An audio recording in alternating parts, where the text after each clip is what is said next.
hand the floor over to Oier Saez de Egilaz, who's going to talk to us about uncertainty-aware close-range photogrammetry design. So, Oier, over to you. Okay, thank you very much. So, as I was saying, I'll explain a little bit about my PhD. That is about uncertainty-aware close-range photogrammetry design. And the first work we have been working on is about circular marker 2D measurement, accuracy, characterization, and precision modeling for subpixel methods. I know it's a little bit a long title, but I'll explain to you. Okay, so as Peter told, I work in IDEKO, that is a research center that is specialized in advanced manufacturing, and it also works closely with machine tool industry. So we are based in the northern Spain, in the Basque Country, and basically we are divided in 4 groups. In my case, I'm in the design and precision engineering department in the computer vision group. Okay, so that being said, today's presentation, I'll start with a little introduction and contextualization, following up with the methodologies. I'll also explain the results we obtained, and I'll summarize with some brief conclusions. So, to context everything a little bit, as I said, we work with machine tool companies. So sometimes they come to us asking for a metrological solution, for example, for, I don't know, robotic tool localization, or maybe large piece alignment inside the machine. So in those cases, for example, we can propose them a photogrammetric system to solve those problems. But what's the problem that, or the challenges we face when we are trying to give them these solutions is that photogrammetric systems many times we think them like black boxes. What I mean with this is that, for example, we have a scene, we have an environment, and we do a basic design with we think about how many cameras we want, how many markers, where to put them, the reference, all this we think, and we design it, then we implement it, and we check the performance of the system, which is basically we check the precision and the accuracy of the system. Okay, so many times the problem is that the performance does not meet the requirements, so we have to go back to change the scene and then check the performance again, and so on and so forth. So this is because we don't have a clear methodology for designing and for implementation of these photogrammetric systems, and we go for trial and error methods. Also, doing optimization or design in the design step, it's very difficult, pretty much not achievable.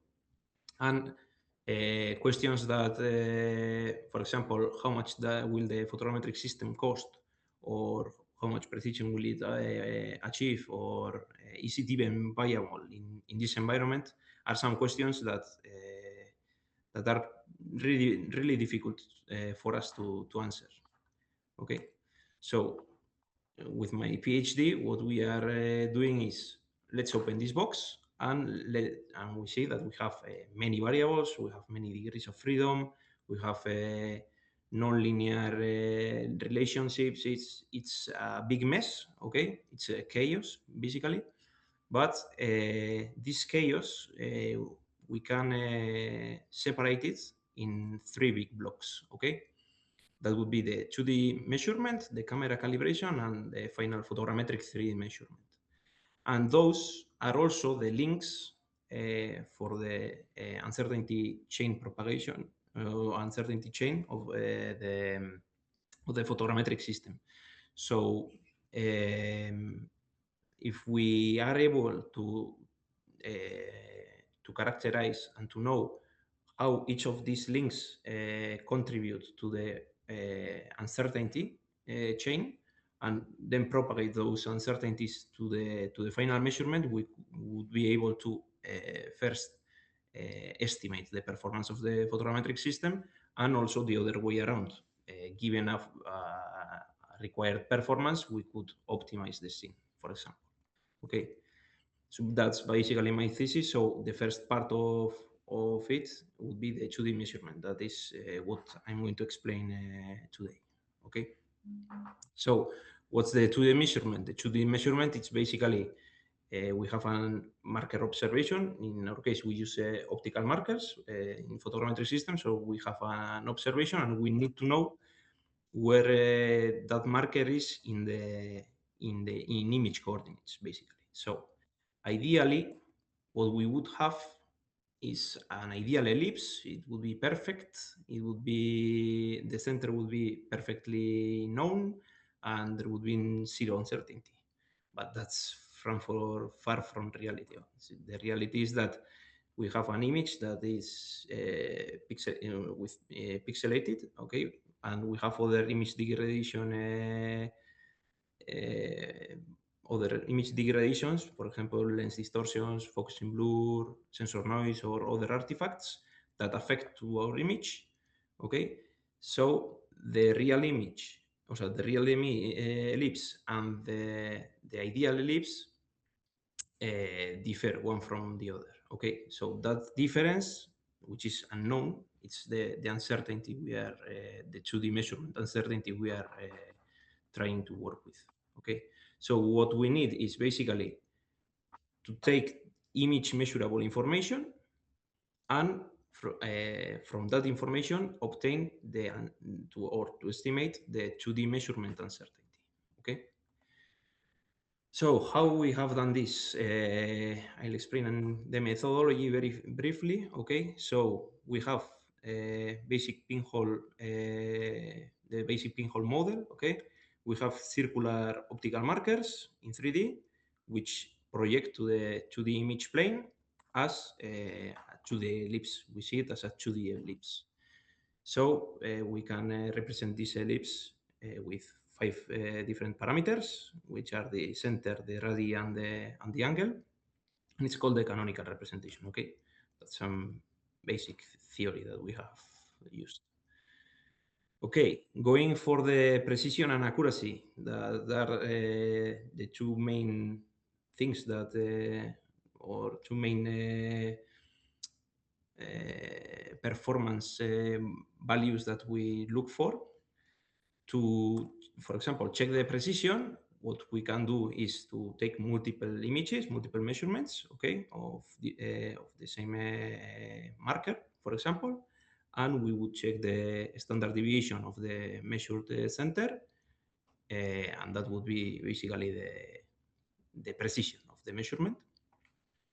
And that can perfectly be done with experimental images. We take a lot of images, experimental images of different markers, and we can check the precision there. In the case of accuracy, we can take a single image, and we would have to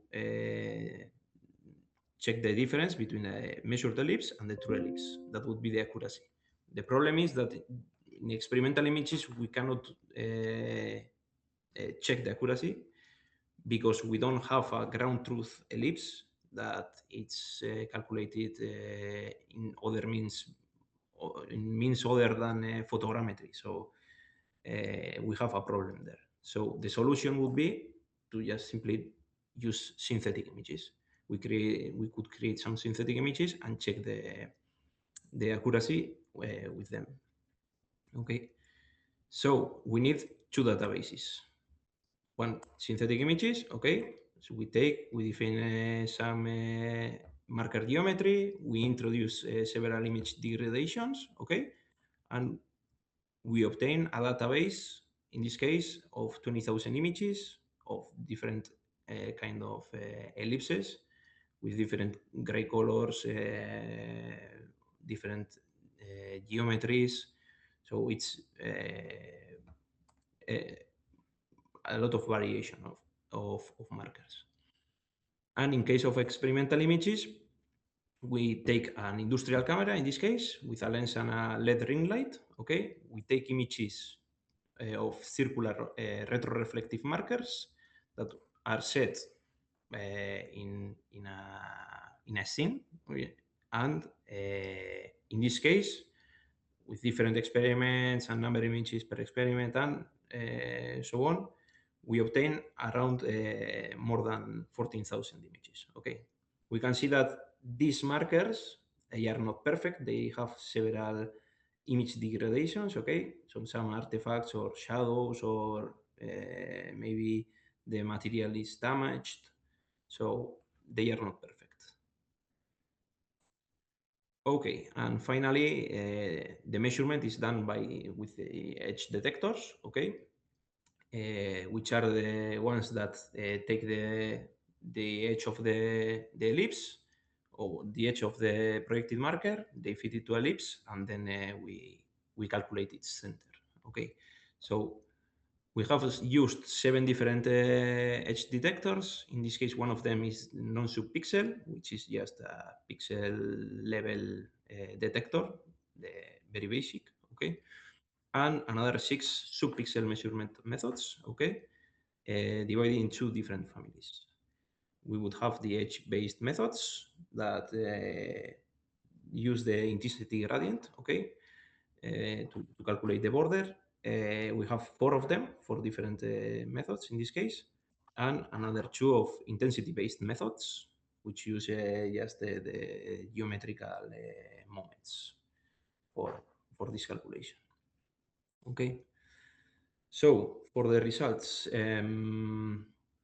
we have two parts, the one for precision and the one for accuracy. Okay, for the precision, what we have developed a precision model, a precision estimating model for the 2D measurement. Okay, so how we have done it is basically we have, for example, a marker, an observation of a marker, and we think what are the measurable quantities in that image. For example, it could be marker geometry, something we can measure. The marker color also, it's something that we can measure. It would have a mean and a standard deviation in this case. And the background color also would, similar to the marker color, would have a mean and a standard deviation. So then we do some basic assumptions. Okay, so we first assume that the observed marker is seen as an ideal ellipse. Okay, the projection. We also assume that the color of the ellipse is uniform, that the standard deviation of each pixel can also be described with a Poisson-Gauss model, which is a Gaussian model. And then we suppose that the background color is completely dark. Their value are 0, basically. So by doing an analytic uncertainty propagation process, we obtain our analytic model. It's a 2D measurement uncertainty analytic model.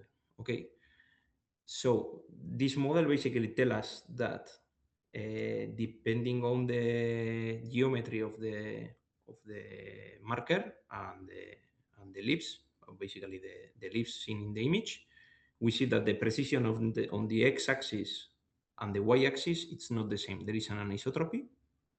Okay, and we also see that the precision it depends on the illumination, that is how the marker is illuminated.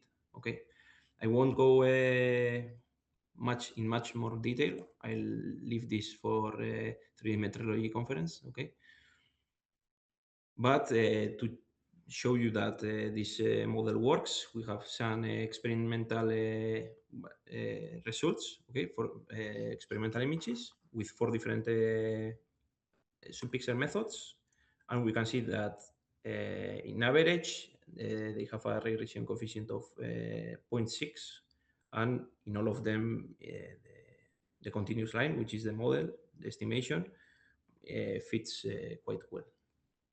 Okay.